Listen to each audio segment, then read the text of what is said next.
one of those really cool green snakes. They're usually so well hidden that you don't see them. But it's just sitting here. They don't really take off. I think there's just most of the time they're in the green grass and you just can't see them. So they're not really real skittish. Look how like that, because they're more about staying still. I mean, just look how camouflaged that snake is. I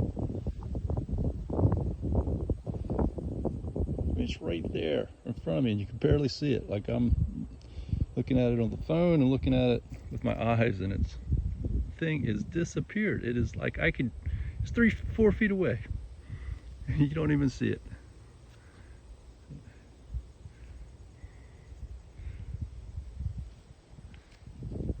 That's why they don't move too fast, because their camouflage is so good.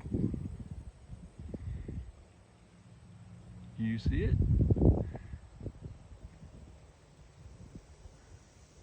It looks like a green stick.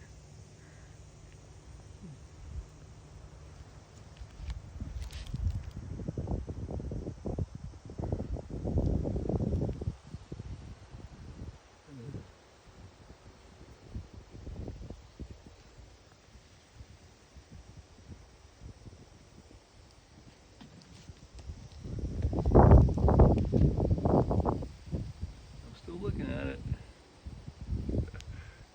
It's in the video, so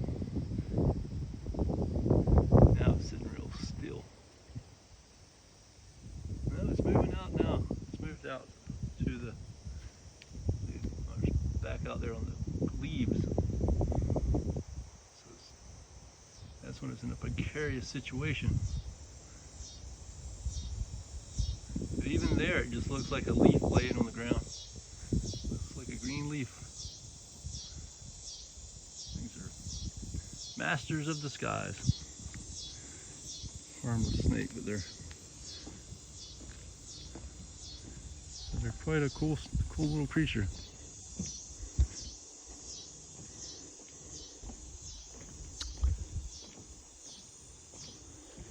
Yep. Oh, the water's. That's weird. The tide's not real low, but this is dry over here. Usually there's some water sitting in this.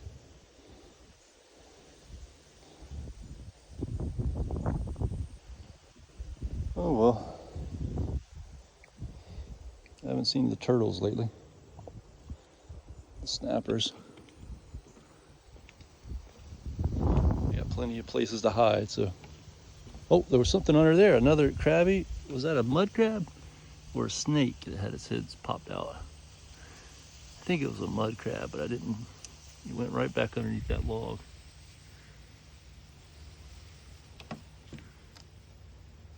Pretty sure it was a mud crab. Yes, beautiful day.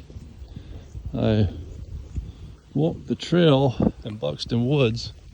I didn't get any video. It was just really, flies were biting. It was really hot down there. It's cooled off now, but really humid and muggy. I was pretty much, well, I was the only person to walk the whole trail. I was swiping spider webs out of the way. It was, so I didn't make any videos. It was more of just tolerating the heat and the bugs and the spider webs. But it was nice to get out and walk.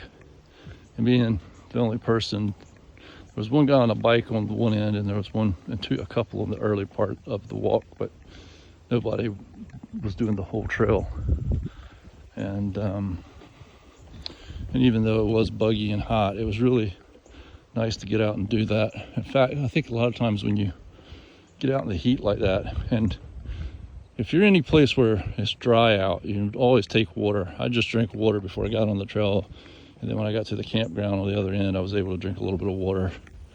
But it's okay here on the coast where it's humid and there's shade and you don't dry out as fast, even though you're sweating a lot. But you still, even I should have had water, should have had a bottle of water with me. But if you do those hot hiking on hot days like that, take water with you. But if you are anywhere where it's dry out, like even in like the middle of North Carolina when it's really hot because they don't have the sea breeze, that sort of thing, it gets a little bit hotter. But especially if you're in the western United States, you just always got to take some water with you on those hot days. It's better for your muscles too. It needs hydration. But I think there is something that our body gains from hiking in a hot day like that. I think it definitely, it kind of wears you out in a way that it doesn't when it's cool out. But I think it turns on some hormetic effects. I think there's some things. It's kind of like same way that sitting in a sauna turns on certain cellular activities, certain cellular processes that helps to like remove waste and things from your body. I think it's pretty much the same thing happening when you hike on a hot day like that. It does something, but you still have to be careful, right? I mean, there's a fine line between doing something that's healthy and injuring yourself, because you can get low on electrolytes, you can have a heat stroke, your muscles can be much more prone to cramping and that kind of thing. So you don't want to get, water's important, hydration is very, very important. But most of all, you just don't want to find yourself in a situation where where you run out of water, you dehydrate. Let's say you're hiking someplace where you don't really know where you're at, and or you pass out, you get dizzy, you get disoriented, it causes you to fall down and hurt yourself or hit your head. So even though I feel like I was pretty okay on my hike today,